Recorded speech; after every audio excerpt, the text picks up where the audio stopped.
সুপ্রিয় দর্শক শ্রোতা ভাই বোনেরা, আজকাল অনেক অভিভাবক, অনেক বাবা মা আমাদের কাছ থেকে এমন কোনো আমল, এমন কোনো দোয়ার কথা জানতে চান যে আমল বা দোয়া করলে আল্লাহ সুবহানাহু ওয়া তাআলার কাছ থেকে নিজের সন্তান এবং নিজের অধীনস্থদের উজ্জ্বল আগামী সুন্দর ভবিষ্যৎ এটা আশা করা যেতে পারে, আল্লাহ সুবহানাহু ওয়া তাআলার কাছ থেকে চেয়ে নেওয়া যেতে পারে। সত্যি আজ একজন অভিভাবকের, একজন বাবার, একজন মায়ের সবচাইতে বড় দুশ্চিন্তার কারণ হলো নিজের সন্তানের উজ্জ্বল ভবিষ্যৎ নিশ্চিত করতে পারা। এর চাইতে বড় চ্যালেঞ্জের বিষয় এ যুগে আর নেই বললেই চলে। তো এই জন্য কোরআন কারীম থেকে আজ আমরা 4টি আমলের কথা বলবো, যে আমলগুলো করলে ইনশাআল্লাহ আমাদের সন্তানের উজ্জ্বল ভবিষ্যৎ আমরা আশা করতে পারি। যারা অবিবাহিত তারাই আমলগুলো করতে পারি, তাদের ভবিষ্যতে যে সন্তান আসবে তাদের জন্য আল্লাহ সুবহানাহু ওয়া তাআলার কাছ থেকে আগে থেকে আমরা দোয়া করে নিতে পারি, চেয়ে নিতে পারি, তারা যেন নেক হয়, তারা যেন সৎ হয়, তারা যেন ভালো মানুষ হয়, তারা যেন চক্ষু শীতলকারী হয়, নয়ন জোড়ানোর মতো সন্তান হতে পারে। আর যারা বিবাহ করেছেন, সন্তান হয়েছে, তাদের সন্তানগুলো যেন ভালো হয়, সেই জন্য আমরা এই দোয়াগুলো এবং আমলগুলো করতে পারি। আর যাদের এখনও সন্তান হয়নি কিন্তু বিয়ে করেছেন, তারা সন্তানের আশা করছেন, সন্তান চাইছেন আল্লাহর কাছে, তারাও এই দোয়াগুলো আমরা করতে পারি। তার ভিতরে প্রথম আমলটি বর্ণিত হয়েছে সূরা আলে ইমরানের 38 নম্বর এবং 39 নম্বর আয়াতে। 38 নম্বর আয়াতে আল্লাহ সুবহানাহু ওয়া তাআলা তার একজন নবীর কথা উল্লেখ করছেন, যিনি ছিলেন জাকারিয়া আলাইহিস সালাম। বাইতুল মাকদিসে তিনি আল্লাহ সুবহানাহু ওয়া তাআলার কাছে দোয়া করেছিলেন, রব্বি হাবলি মিন লাদুনকা যুররিয়াতান তাইয়্যিবাহ ইন্নাকা সামিউদ দুআ, রব্বি হাবলি মিন লাদুনকা যুররিয়াতান তাইয়্যিবাহ ইন্নাকা সামিউদ দুআ। অর্থাৎ, হে আল্লাহ, আপনি আপনার কাছ থেকে আমাকে নেক সন্তান, ভালো সন্তান, পবিত্র সন্তান আপনি দান করুন, কারণ আপনি দোয়া শ্রবণকারী। তিনি এই দোয়া করে সারেন নাই। আল্লাহ সুবহানাহু ওয়া তাআলা আসমান থেকে ফেরেশতা পাঠিয়ে দিলেন তাকে সুসংবাদ দিয়ে। তিনি মেহরাবে সালাত আদায় করছিলেন আর ফেরেশতারা এসে বলছিলেন যে আল্লাহ সুবহানাহু ওয়া তাআলা আপনাকে সুসংবাদ দিচ্ছেন, এমন একটা সন্তানের যার নাম হবে ইয়াহিয়া এবং তার ভিতরে 4টি গুণ থাকবে। নাম্বার 1, সে মুসাদ্দিকাম বিকালিমাতিন মিনাল্লাহ, আল্লাহর কালিমায় সত্যায়নকারী হবে, ইমানদার হবে। আর দ্বিতীয় গুণ হবে সে সাইয়্যিদ হবে, নেতা হবে। তৃতীয় গুণ হবে সে হাসুর হবে, অর্থাৎ বিবাহ শাদী করবে না এবং নারী থেকে দূরে থাকবে, অর্থাৎ তার জীবনকে, গোটা জীবনকে আল্লাহর জন্য উৎসর্গ করবে। যদিও বিবাহ শাদী না করে শুধুমাত্র আল্লাহর ইবাদত বন্দেগীর জন্য নিজের জীবনকে কাটিয়ে দেওয়া, এটা আমাদের শরীয়তে নির্দেশিত নয়, এটা তার জন্য ছিল স্পেশাল। যাই হোক, 4 নম্বর গুণ হলো তিনি নবী মিনাস সালিহিন, একজন নবী হবেন, নেককার মানুষ হবেন। তাহলে জাকারিয়া আলাইহিস সালাম এই দোয়া আল্লাহ সুবহানাহু ওয়া তাআলার কাছে করেছেন সুন্দর এবং নেক সন্তানের জন্য, ভালো সন্তানের জন্য। আল্লাহ তাআলা তাকে সেই সন্তান দিলেন এবং সে সন্তান ভালো সন্তান হিসেবে আল্লাহ সুবহানাহু ওয়া তাআলা অগ্রিম ঘোষণা দিয়ে দিলেন। আর সে দোয়াটি আবারও বলছি, রব্বি হাবলি মিন লাদুনকা যুররিয়াতান তাইয়্যিবাহ ইন্নাকা সামিউদ দুআ। দ্বিতীয় আমলটি হলো ইব্রাহিম আলাইহিস সালামের।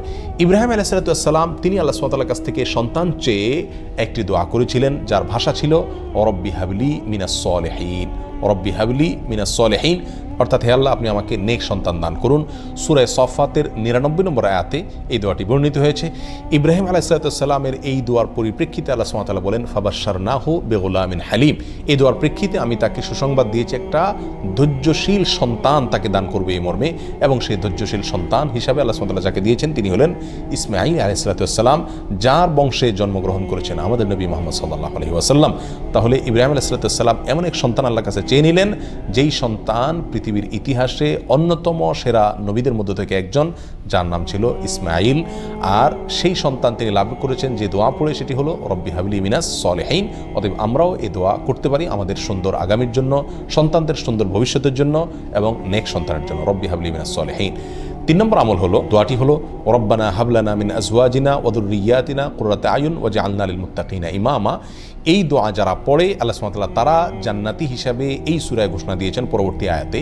তো এই আয়াতের মধ্যে নেক সন্তান চাওয়ার কথা বলা আছে, রব্বানা হাবলানা মিন আজওয়াজিনা ওয়া যুররিয়াতিনা কুররাতা আয়ুন, অর্থাৎ আল্লাহ এমন স্ত্রী সন্তান আমাদেরকে দান করুন যে স্ত্রী সন্তান আমাদের চোখ জুড়াবে, আমাদের নয়ন জুড়াবে, চোখ শীতল করে দিবে এবং তারা মুত্তাকিদের ইমাম হবে।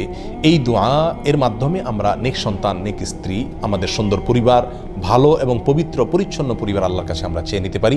নাম্বার 4 আমল হলো সূরা নূহ বর্ণিত হয়েছে একেবারে শুরুর দিকে। আল্লাহ সুবহানাহু ওয়া তাআলা বলেছেন, ফাকুলতু আস্তাগফিরু রাব্বাকুম ইন্নাহু কানা গাফফারা ইউরসিলিস সামা আলাইকুম মিদরারা ওয়া ইউমদিদকুম বিআমওয়ালিন ওয়া বানিন। আল্লাহ সুবহানাহু ওয়া তাআলা বলছেন যে আল্লাহ নবী নূহ আলাইহিস সালাম তার জাতিকে বলেছিলেন, তোমরা ইস্তেগফার করো তোমাদের রবের কাছে, যে কোনো অপরাধ হয় সঙ্গে সঙ্গে আল্লাহর কাছে ক্ষমা চাও, আস্তাগফিরুল্লাহ ওয়া আতুবু ইলাইহি, অথবা যে কোনো ইস্তেগফার করো, আল্লাহর কাছে ক্ষমা চাও। চাইলে কি হবে? আল্লাহ তোমাদেরকে বৃষ্টি দিবেন এবং সন্তান এবং সম্পদ দিয়ে শক্তিশালী করবেন, অর্থাৎ এমন সন্তান পাবো, এমন সম্পদ পাবো যার ফলে আমার হাত শক্ত হবে, আমি শক্তিশালী হব। তার মানে নেক সন্তান ইনশাআল্লাহ আশা করা যেতে পারে ইস্তেগফারের মাধ্যমে। আবার বলছি, 4টি আমলের ভিতরে প্রথম আমল ছিল জাকারিয়া আলাইহিস সালামের দোয়া, রব্বি হাবলি মিন লাদুনকা যুররিয়াতান তাইয়্যিবা ইন্নাকা সামিউদ দুআ। দ্বিতীয় আমল ছিল ইব্রাহিম আলাইহিস সালামের দোয়া, রব্বি হাবলি মিনাস সালিহিন। 3 নম্বর আমল হলো সূরা ফুরকানের 74 নম্বর আয়াতে রব্বানা হাব লানা মিন আজওয়াজিনা ওয়া যুররিয়াতিনা কুররাতা আয়ুন ওয়াজআলনা লিল মুত্তাকিনা ইমামা। আর 4 নম্বর আমল হলো বেশি বেশি ইস্তেগফার করা। এই 4টি আমল করলে ইনশাআল্লাহ আল্লাহ সুবহানাহু ওয়া তাআলা এমন সন্তান, এমন পরিবার আমাকে দান করবেন, যে পরিবারের প্রতিটি সদস্য, যে সন্তানরা আমার চোখ জোড়াবে, নয়ন জোড়াবে, চক্ষু শীতল করবে, আমার হৃদয়কে ঠান্ডা এবং শীতল করে দিবে ইনশাআল্লাহ। বিভিন্ন নবী রাসূলগণ এই সমস্ত দোয়াগুলো করে তারা ভালো ফল পেয়েছেন, ইনশাআল্লাহ আমরা ভালো ফল পাবো সে আশা করতে পারি। তবে মনে রাখতে হবে, শুধু দোয়া করলেই হবে না, আমাকে বাবা এবং মা হিসাবে, অভিভাবক হিসাবে আদর্শ মানুষ হতে হবে, আল্লাহর কাছে পাশাপাশি দোয়া করতে হবে, এবং তারা যেন ভালো মানুষ হয় সেরকম ভালো পরিবেশ তাদেরকে দিতে হবে, এবং অন্যান্য শর্তগুলো ফুলফিল করতে হবে। তাহলে ইনশাআল্লাহ আমাদের দোয়াগুলো আল্লাহ সুবহানাহু ওয়া তাআলা শুনবেন এবং আমরা সুন্দর ভবিষ্যৎ তাদের নিশ্চিত করতে পারবো।